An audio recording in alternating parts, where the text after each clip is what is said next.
Nah, saya masih menunda untuk bertobat karena saya distempel sebagai Wahabi. Karena berbeda dengan santri yang di pesantren, bagaimana sikap yang harus saya lakukan?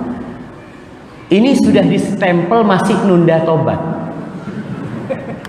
Sudah stempel. Jamaah, memang stempel Wahabi ini sangat menakutkan. Karena aliran Wahabiyah ini itu aliran yang dibentuk oleh Abdul Wahab bin Rustum, aliran Khawarij.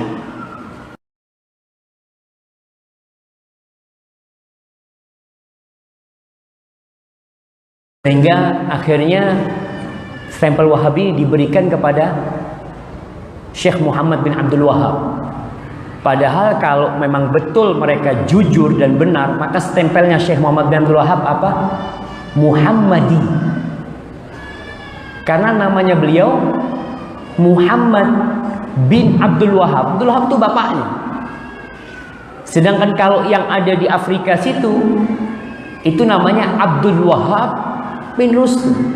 Sehingga stempel ini diberikan, orang takut, ini orang yang mengkafirkan orang lain, yang gampang membid'ahkan orang lain, yang tidak setuju dengan kelompoknya dibunuh sama dia. Betul, memang aliran Wahabiyah seperti itu yang ada di daerah Afrika sana. Tapi aliran itu diberikan kepada yang tidak tepat. Ada yang mengatakan Wahabi ini Yahudi. Subhanallah. Ya, maksudnya Wahabi sekarang siapa? Raja Salman. Nah, kalau mereka mengatakan Wahabi sekarang adalah Saudi ya. Subhanallah. Maka seharusnya ya kita pelan-pelan memahamkan orang bahwasanya Saudi itu bukan Wahabi. Mereka itu mengajarkan sunnah. Mereka mengajak kepada, kalau belajar fikih kita tahu fikih yang dipakai. Anak sekolah di Medina. Jadi kalau dikatakan orang yang Wahabi, orang yang paling ngerti Wahabi mungkin di antara antum yang ada di sini. Anak 15 tahun di Madinah belajar. Kita belajar semua aliran di situ. Semua madhab kita pelajari. Kita belajarnya udah yang namanya fiqhil muqaranah, perbandingan. Bukan lagi dicekokin yang harus kayak gini. Enggak. Kita itu punya Al-Quran dan punya sunnah. Dan kita punya ulama-ulama yang telah banyak memberikan andil buat kita, berandil dalam menyimpulkan hukum-hukum. Itu yang dipelajari di dalam madhab Syafi'i, madhab Hambali, madhab Hanafi, dan madhab Maliki. Bahkan Saudi sekarang lajnah daimah, majelis ulamanya itu dari 4 madhab itu ada. Majelis ulamanya dari 4 madhab ada. Ada yang Hanafi, ada yang Maliki, ada yang Syafi'i, dan ada yang Hambali. Cuma itulah kebencian kepada Al-Quran dan Sunnah kadangkala yang membuat orang jadi buta. Dan juga mungkin sebabnya salah satu orang atau oknum yang mengajak kepada Sunnah untuk menghidupkan Sunnah Nabi Muhammad SAW, tapi caranya nggak benar, sehingga menimbulkan keresahan di masyarakat yang macam-macam. Jadi kalau anak antum nggak perlu ditunda untuk bertobat, artinya kembali kepada Allah. Dengan apa? Kalau itu perintah Nabi, amalkan. Itu larangan, tinggalkan. Kan enak kita sebenarnya, nggak repot jadi orang Islam itu. Nabi SAW mengatakan, "Idza amartukum bi amrin fa'tu minhu mastata'tum." Kalau aku nyuruh kalian, laksanakan sesuai kemampuan kalian. Kalau aku nyuruh, laksanakan sesuai kemampuan kalian. Artinya tidak memberatkan. Wa idza nahaitukum fajtanibu. Tapi kalau aku melarang, tinggalkan. Tinggalkan kalau aku melarang. Kenapa kalau larangan harus ditinggalkan?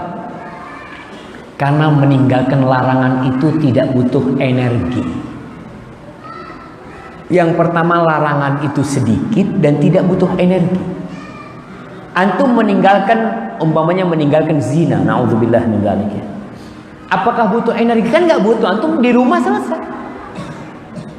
Tapi kalau disuruh sholat ke masjid, nah ini kan butuh energi.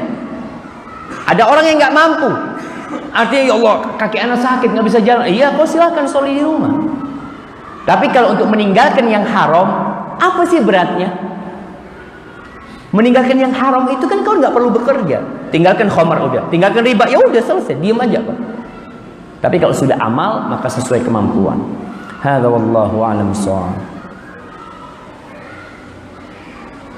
Nah, ulama pewaris para nabi. Apakah fatwa ulama adalah suatu hukum yang kita harus sami'na wa ata'na? Ingat, kalau bicara fatwa para ulama, orang-orang awam itu agamanya memang minta fatwa. Allah mengatakan fas'alu ahla dzikri in kuntum la ta'lamun. Tanyalah kepada orang yang berilmu kalau kau nggak ngerti. Jadi berkaitan dengan fatwa ulama ini, kalau kau orang awam nggak ngerti, datang ke ustadz, apa hukumnya ini ustadz? Umpamanya dia nggak bisa baca, dia memang benar-benar nol dalam urusan agama. Dia tanya, umpamanya seorang tukang beca atau seorang petani, dia tanya, ustadz hukumnya kayak gini apa ustadz? Kata ustadznya nggak boleh haram. Ya udah cukup. Tapi kalau dia bisa menuntut ilmu, maka dia, jadi fatwa ulama itu tidak mengikat. Bisa jadi ulama lain menyelisihi fatwa itu. Ada fatwa ulama, oh kok nggak boleh nyelisih, harus sami'na wa ata'na. Enggak, ini kan fatwa. Dan aku lihat ternyata ada fatwa lain yang lebih kuat dengan dalil-dalil. Dan aku alhamdulillah aku bisa baca, sehingga dia boleh menimbang-nimbang. Jadi kalau sami'na wa ata'na buat orang awam, ya makanya udah cukup pertanyaannya jemaah. Iya. Jadi kalau untuk orang awam memang dia tanya kemudian dia amalkan. Namun orang awam ini punya kewajiban memilih ustadz, memilih kiai, memilih guru. Nggak semua orang ditanya. Karena kita lihat semuanya jadi ustadz. Semua jadi ustadz. Sampai ada ustadznya artis ya, yang kemarin ditangkap itu. Siapa namanya? Gatot. Itu siapa? Siapa? Brojo Musti. Kayak gitu. Itu kan dijadikan rujukan oleh para artis. Musuh tanya apa? Naudzubillah. Kok kalau nggak pilih-pilih ustadz kayak gitu? Maka pilih ustadz. Gimana milihnya yang paling berilmu?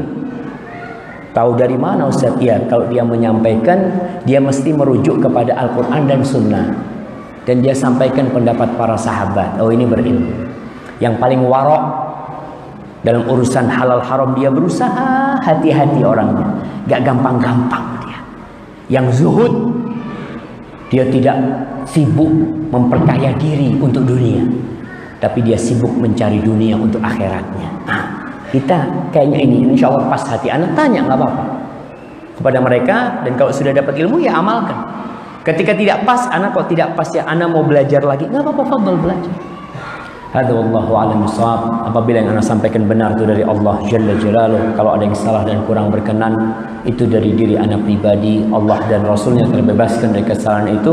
Subhanakallahumma wa bihamdika asyhadu an la ilaha illa anta astaghfiruka wa atubu ilaik. Wassalamualaikum warahmatullahi wabarakatuh.